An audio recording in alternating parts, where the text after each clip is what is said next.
Hey everyone. So I've just been sitting here, actually waiting for my fiance. He's on a job interview. But just sitting here thinking about, if you hear a lot of noise, it's like a factory right next to me. But anyways, so I've just been sitting here thinking about the world we live in and depression and anxiety and all the mental illnesses that are out there. And I've just realized that it's something that not many people like to acknowledge, that there are thousands, not if not millions of people out there who are dealing with this on a regular basis. Myself, I deal with depression and anxiety every day. Duh. Like, depression is something that does not go away on a daily basis. It's something that is always there. And I have lived my life with depression as long as I can remember. I've always been depressed. I can't remember a time in my life where I was just always happy or had sad moments. I've always been sad, but I've had happy moments. And this isn't to say that, it's because of my fiance, or because of the people I'm around. No, it's not necessarily that. It's just there have been many things to happen, many factors as to why I am depressed and have anxiety to this day.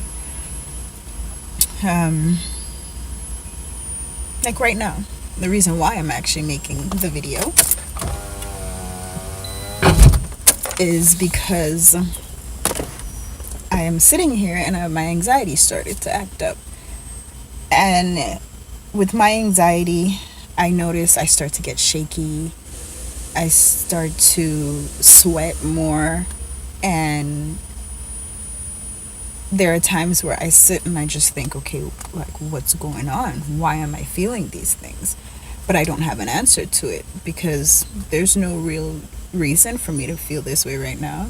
I'm just sitting waiting. That's it.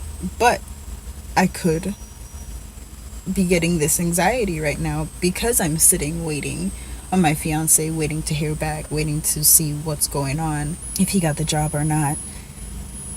And that's the thing that people don't realize, that anxiety, it messes with people in different ways. Everyone reacts differently to anxiety.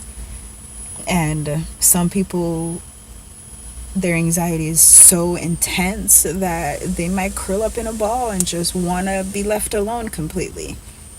There are some people where their anxiety kicks in and it helps them deal with certain situations. I have moments where my anxiety kicks in and I have a lot of energy and I don't know what to do with it, and I just focus it on something else. I focus it on the house, on taking care of different things that needed to be taken care of, because with my depression, it tends to make it hard for me to do that. It tends to make me feel like, oh, you know what? I don't really want to get up. I don't want to do this, or I don't want to do that, So it's hard. So, we are in a different scenery now. But back to what I was saying. I know a lot of people would say that, oh, that's just you being lazy, or, no, yeah, basically just being lazy, because they think it's a person choosing to not do things and just wanting others to do it for them. And that's not the case. I have my lazy moments. I can admit that. I have my lazy moments. But overall, I am a very hard worker. At one point in my life, I worked 2 full-time jobs. But looking back on that, it makes me realize that the only reason I was working those 2 full-time jobs was because I was trying to distract myself from the fact that I felt so alone and I felt so depressed and I wasn't happy with my life. So my solution was to work my butt off and just keep myself busy. That was basically it. Like at that point, I was working 2 full-time jobs and taking online classes, and that kept me very busy to the extent that I wouldn't go out, I wouldn't do anything with people. The time I had between both jobs, I used that to either nap or something like that because I didn't have time to sleep. So depression can drive some people. It can give some people the motivation they need to better themselves. And then there are other people that it can really just drain you. It can consume everything that you know yourself to be. Like to this day, I'm not who I was years ago. Years ago, it's been about 3 years since I had my major breakdown, and before then, yeah, I knew I was depressed. I knew I wasn't happy with my life, and I kept myself isolated.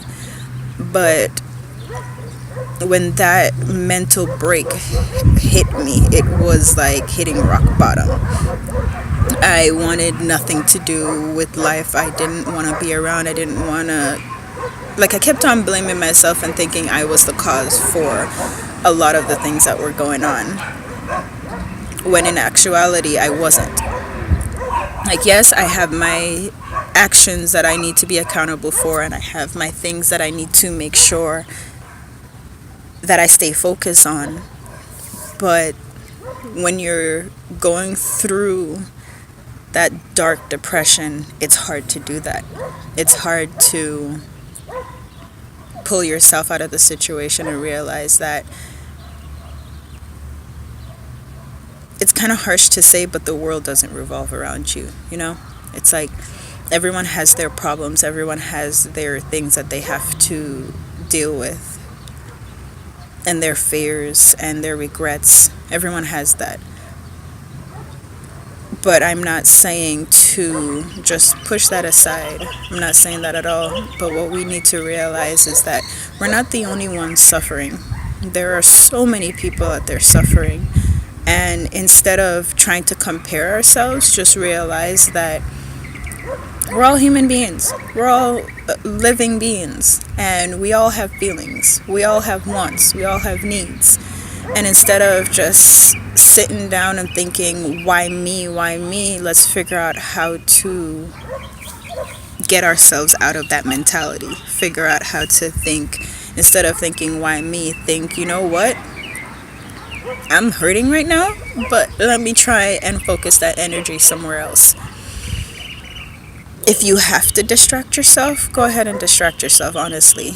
But I will say the important thing to do is to voice those pains, voice those fears, and seek some type of professional help.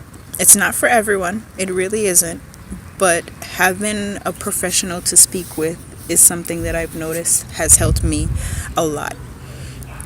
It has always been hard for me to open up to people because I've always had people either comparing it to themselves or being like, well, I dealt with this, so you should do this. And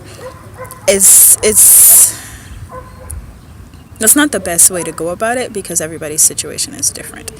The most you can tell a person, in all honesty, is I understand, or I'm trying to understand your pain, and I know you're going through this and that.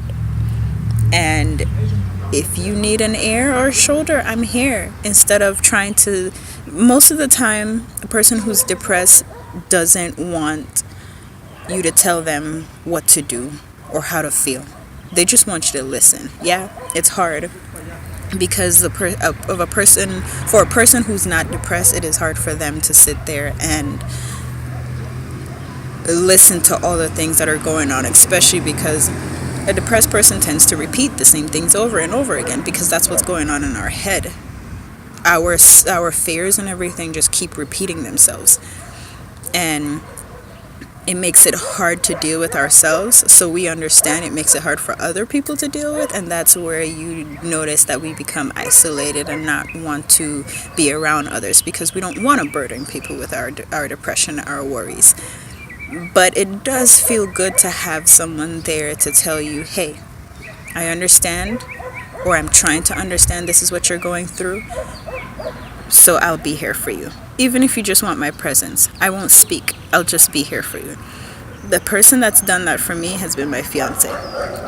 It was hard for him in the beginning, but then he started realizing that he can't solve everything for me, especially if I can't solve it myself.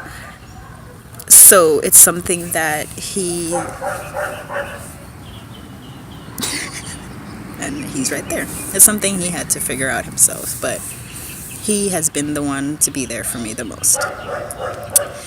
Throughout my entire depression, he has been the person to keep me solid, keep me wanting to push on, and I greatly appreciate him for that. Sorry, I'm out here getting bit by ants.